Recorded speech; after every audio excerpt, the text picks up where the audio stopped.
What exactly does the UN get out of this, in the sense that you've got the state sovereignty issue? I just mentioned the R2P and the fact that while there has been a clear sense, there's a mandate of sorts endorsed by all the member states in 2005 World Summit about genocide and the rest of it, crimes against humanity.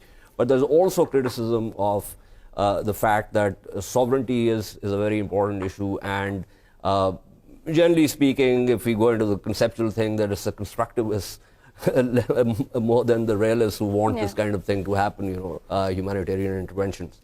So where does the debate stand there?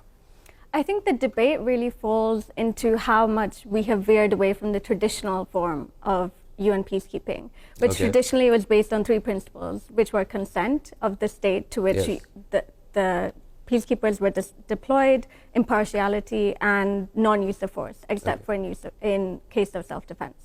So there were issues with all three. I mean, which state can consent when you have a civil war going on, which is the actual government which is going to be the representative of the state to consent to that.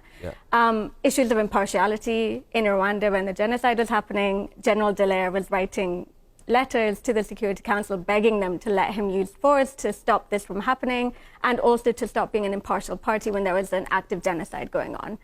And thirdly, the use of force except for in self-defense, even though I think the general was saying that there are rarely cases where you would have to use force.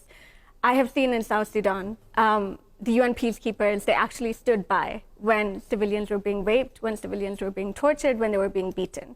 So in those situations, do we need a more robust enforcement mechanism? Do we need more robust peacekeepers who will actually intervene in those situations and not be idly, standing by?